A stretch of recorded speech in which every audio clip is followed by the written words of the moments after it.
We've looked at our responsibility as creation priests with the information we've learned about the biomatrix and biogeochemical cycles. What about our responsibility as kings of the creation? Here we begin with the claim that I would make that we should preserve the bodies, our bodies' biomatrix. I've spoken about the biomatrix being a world of unseen organisms all around the world. That includes in our own bodies. We have a bunch of microorganisms inside our bodies. How many species we don't even know, but we suspect it's in the many thousands, if not even perhaps millions, of different organisms are in fact living in our bodies, most of which are probably necessary or at least not doing us any harm. And we've got a lot to learn about these organisms, but we need to understand that God created those organisms to be in our bodies, and we shouldn't be compromising or destroying those organisms. So, for example, we shouldn't sterilize our bodies. There are some folks in the world who feel, because they're afraid of organisms that might harm them, that they need to wash themselves excessively. They need to keep sterilizing themselves. But when you do that, there's a point at which you're doing harm to your body. I referred to the microorganisms that are living on your skin that actually function as your first line of defense against organisms that are invading. If you clean yourself excessively, not only do you thin your skin and compromise that particular line of defense, but you kill the organisms that in fact are protecting you. If you sterilize your body too much, you in fact make yourself more susceptible to organisms that might invade. Secondly, do not take antibiotics preventatively. Some people think that, well, if I have to take antibiotics whenever I get ill, then maybe I should take antibiotics more frequently than that to prevent getting sick, so that I don't get sick. If antibiotics kill off the critters that are doing me harm once they're in there, maybe I can keep them from getting in there by taking antibiotics. I've encountered a number of people who take that perspective. So they try to get antibiotics and put them into their body even when they're not sick to prevent getting sick. Turns out this is counterproductive. This is something that actually makes you more susceptible to disease, because you've got organisms not just on the surface of your body, but inside your mouth, inside your intestines, throughout the interior of your body. Their function really is to help you in a variety of ways, and included there is to fend off the organisms that are invading your body.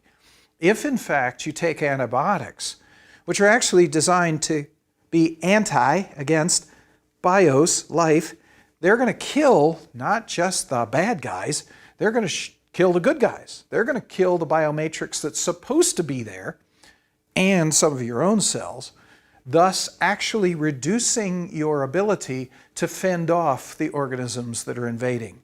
It is not a good idea to take antibiotics preventatively. You need to avoid that altogether. You take antibiotics, you kill life only when it is necessary to do so, only when killing a particular organism that's killing you actually results in your survival. Secondly, we should preserve the planet's biomatrix. Besides preserving our own body's biomatrix, we should do what we can to make sure we don't destroy the biomatrix God created across the planet. For example, we should not pollute.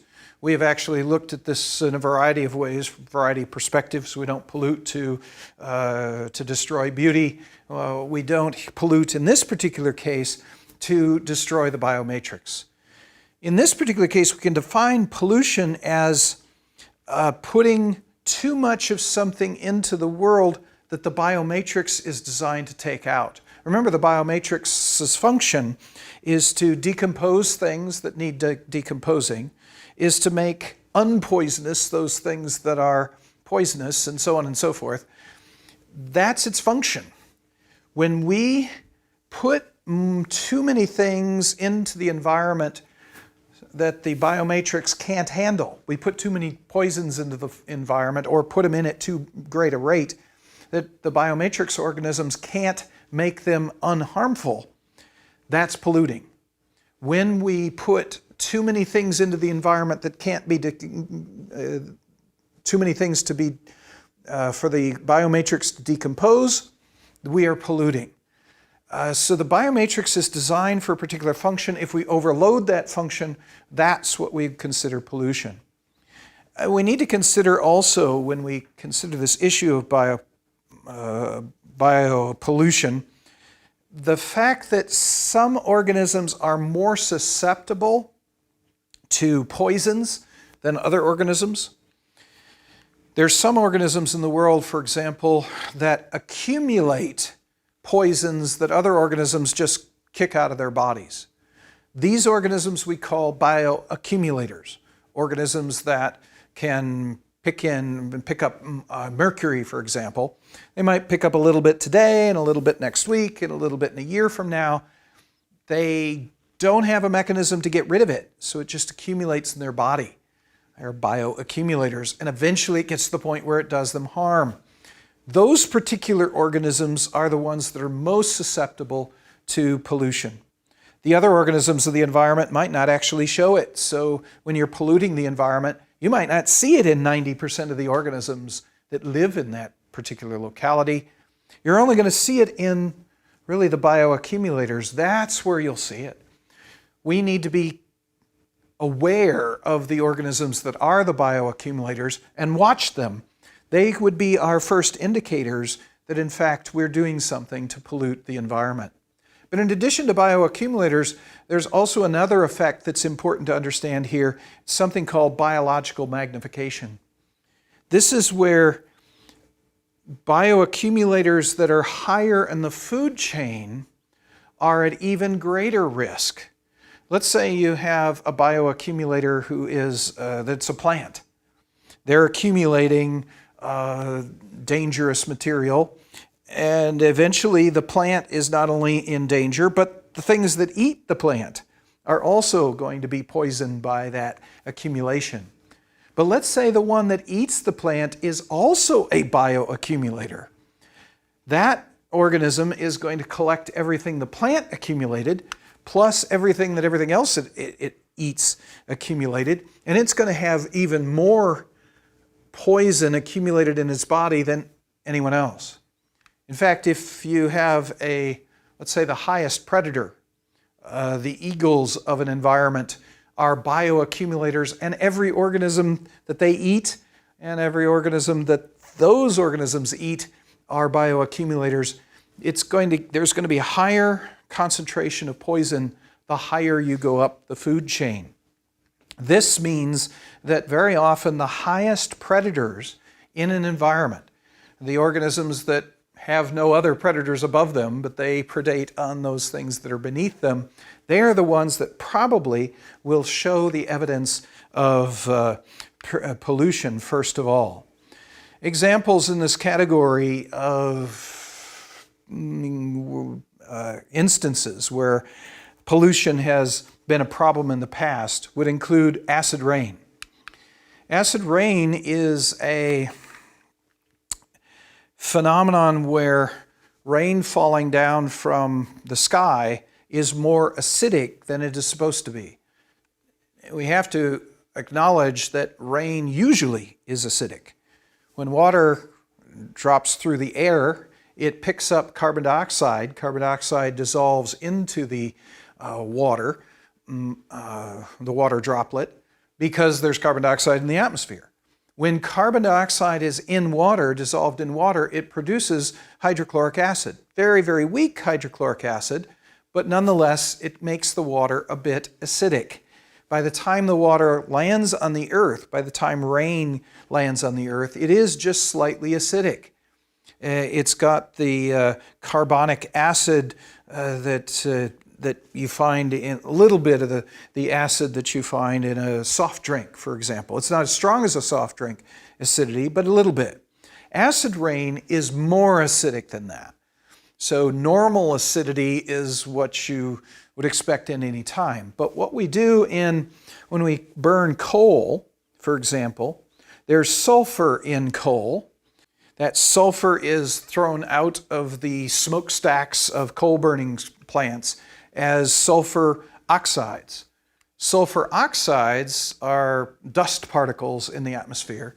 When water dropping down in the form of droplets encounters sulfur oxides, the sulfur oxide plus the water makes sulfuric acid.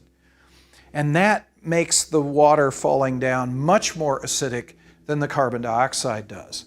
Also, nitrogen is another problem in the atmosphere.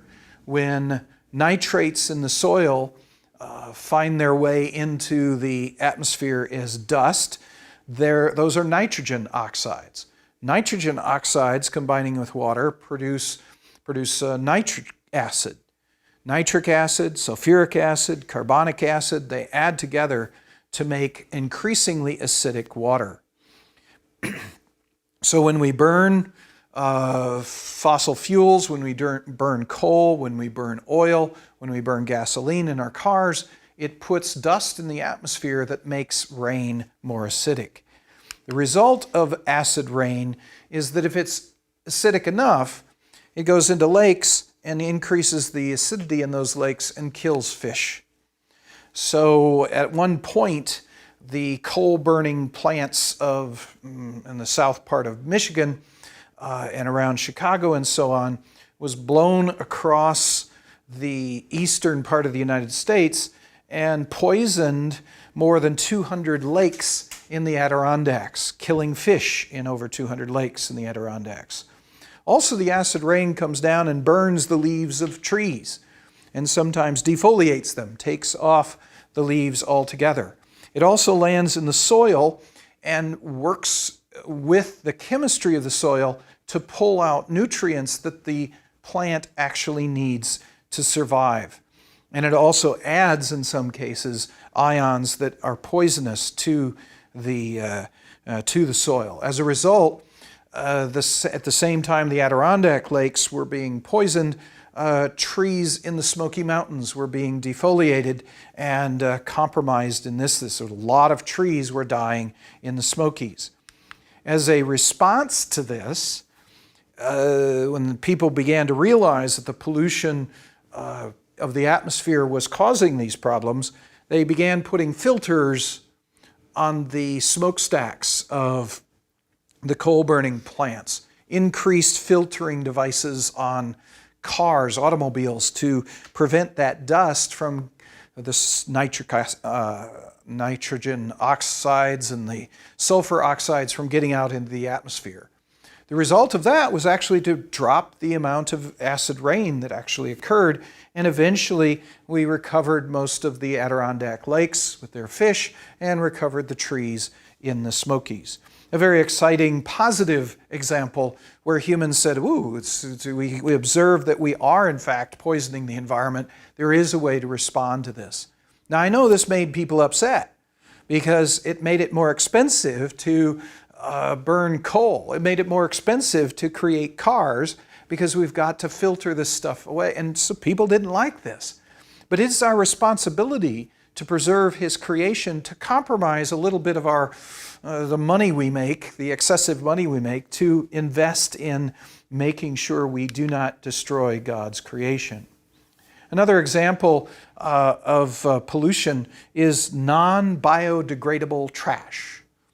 We have a bunch of trash in our world. We're increasingly throwing things away, and we put it into landfills, for example. Well, the Biomatrix is designed to take things we throw away and break them down into the necessary components. In fact, components that can be used as nutrients for other organisms. This is wonderful stuff. But in many cases, we produce trash at a larger rate or a faster rate than the Biomatrix is able to decompose it. And we've actually created substances, brand new unnatural substances, that there's nothing in the Biomatrix designed to break down. So we've produced plastic, for example. Well, plastic is not in the natural world.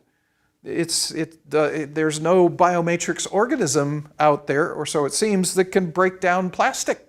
So we throw the plastic into our landfills, and the plastic remains there for long, long periods of time. We produce nylon and Teflon, and we produce all sorts of substances that have never been seen on this planet before. So it stands to reason there's probably no biomatrix organism designed to break it down. So it just accumulates in our landfills and so on. We produced nylon in 1935, and so these things have been accumulating for decades. What do we do with this? And by the way, this then is consumed sometimes by animals, ends up in the stomachs of animals. There's nothing inside the animal, there's no biomatrix organism inside the animal that can break it down. Remember once when I was at on a beach in South Carolina, a big storm was occurring. Among other things, a shark was tossed up on the beach. It was a small shark. So we dissected the shark to see what was inside its stomach. And I was amazed, inside a stomach that really wasn't very large at all, there were a bunch of items that clearly weren't going to decompose, and they weren't going to get through the small sphincter, the small hole at the end of the stomach, to get through his intestine and out of the shark. So they were accumulating in the stomach of the shark. Pieces of plastic, bobbins for the little bobbers that you hold up the hooks for fishing. He had all sorts of things in there that were never going to decompose. And it was clear that that was compromising the shark's ability to, in fact, eat things. Maybe you don't care about sharks, but the idea here is that organisms in general are going to be accumulating these things in their bodies. Not necessarily a good thing at all. What do we do about these things? Well, one solution is to work at increasing the amount of recycling we do. Take those non-biodegradable substances, those things that Biomatrix can't decompose, and rather than throw them into our landfills, we recycle them. We remelt our plastics and make new plastics out of it. This will decrease the amount that's actually tossed into landfills. Another possibility is to replace our non-biodegradable materials with biodegradable materials. In other words, those defined as substances that the Biomatrix can actually break down. And we're beginning to develop biodegradable plastics. This would be the appropriate way to proceed. Also, perhaps we can find biomatrix organisms that can break these things down. We have actually discovered organisms that break down oil, for example. And if we have an oil spill, we can introduce that organism into the oil spill, and he eats the oil for us and cleans up the oil. We've actually discovered a couple of plastic decomposing fungi discovered in the tropics of South America. This is cool. Maybe we can figure out a way to put these plastic-eating fungi into landfills to break up our fungi. There's several solutions we can work on to deal with non-biodegradable trash. Also, we have created not just trash, things we throw away that are non-biodegradable, but there's other things that we have produced that are non-biodegradable that we throw around in the world about us. For example, many of our herbicides, fungicides, insecticides are actually non-biodegradable.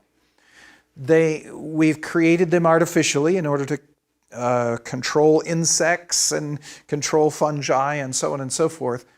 And we usually, in producing them, have never thought about, well, maybe I should make this in such a way that it can be decomposed in the natural environment.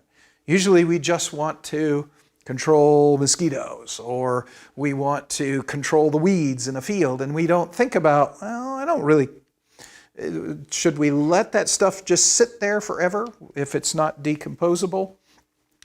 And this has caused problems. For example, the most famous example is diphenyl trichloroethane.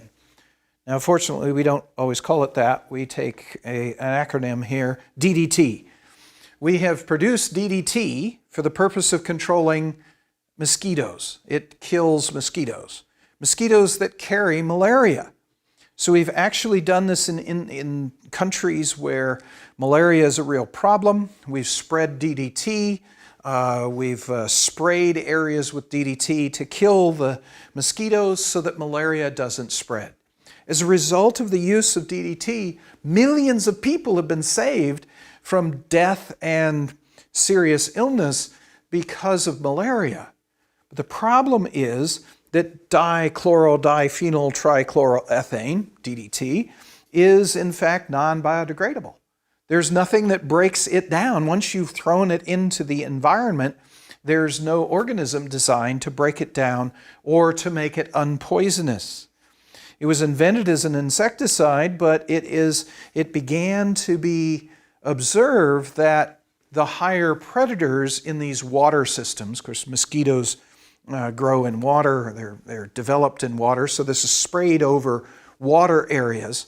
The highest predators in these water areas were ospreys. The ospreys, it turns out, were bioaccumulators of DDT. And the consequence of this started to show up when ospreys that were laying eggs that had really, really thin shells. And the shells were so thin that they'd lay the egg, they'd break, and the little baby ospreys would be dead. So people were very concerned about the fact that the ospreys in these areas were dwindling in numbers. They weren't able to reproduce, to produce new offspring, or at least have babies that grew up to adults. And so there began to be concern about this. DDT was ultimately banned. It was banned internationally, and people stopped using it because of the damage it was doing to ospreys. Now, keep in mind, although that's pretty good on one side, it's a good thing, to stop the use of DDT has led to the spread of malaria and the death of millions of people as a consequence. Okay, is it appropriate to allow millions of people to die to preserve the osprey? I would suggest that's the wrong way to do this. We need another kind of approach to the solution, to the problem. We have a problem. It's good that people tried to solve it, but you don't solve it by killing off humans to save animals.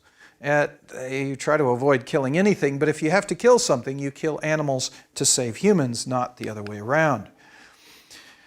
Comes to heavy metal mining, we've got yet another example of pollution. In this particular case, what we're talking about is mining things that involve what we call the heavy metals. Usually there's a bunch of things associated with the heavy metals that when you bring the heavy metals up to the surface, the other things kind of fall out on the ground. Those things are often quite poisonous. The things associated with heavy metals and heavy metals are destructive to life. A classic example is Ducktown, Tennessee. Mining of heavy metals in Ducktown resulted in that general area, hundreds of square miles, completely destroyed of life. Killed the plants, the animals, everything in a huge area. Complete devastation because the heavy metals were just simply poisonous. What has happened subsequent to this is interesting. Over the years, and it's been now decades since they stopped the heavy metal mining, we've discovered that there are some biomatrix organisms which are gradually restoring this particular area to fertility again, and plants are coming back and animals are coming back. But it's taken many decades to do. We took too many heavy metals out too quickly and weren't careful about what spilled, and as a consequence, we destroyed the environment. We need to be careful about our heavy metal mining. In addition to preserving the plant's biomatrix, we should be enhancing the biomatrix as well. This is kind of cool because I've already mentioned the fact that we did discover a fungus that actually breaks down plastic in South America, which is very encouraging. Perhaps there are other examples of this sort of thing. In fact, 1975, we discovered a type of bacteria, Flavobacterium, that actually breaks down some of the products that are used to produce nylon, or some of the products that are the byproducts of nylon. That's really cool because nylon is one of those non-biodegradable products. Perhaps this organism or others that we discover can be used to break down nylon. In 2010, 2012, we actually found some bacteria that can break down DDT and DDE, which is a natural breakdown product of DDT. That's pretty cool because maybe we can use that, mix that with our DDT, go back to spreading DDT, but with these DDT decomposing organisms, it allows the DDT to do its job of taking care of the malaria spreading mosquitoes, but the Biomatrix organisms will then break down the DDT after a bit of time and not have it do any damage in the environment. That's very encouraging. The plastic decomposing fungi from the Amazon encourages us to think that there might be organisms out there that God has designed to break down plastics. Which brings up a really interesting question.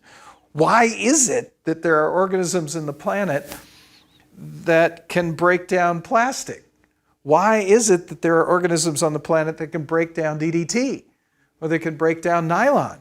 It's almost like somebody knew ahead of time that we were going to produce nylon and plastics and DDT, and that someone put Biomatrix organisms into the world for that moment when we would discover it, when we generate it. That's pretty cool. That's talking about God having thought ahead of time about the things that we would create and introducing organisms into the environment at the creation that would be ready to take care of the trash that we produce so many years later. That also suggests, and so although that's a little bit surprising, I think it's understandable that God would have done something like that. And if He did, there's probably a lot more of those out there.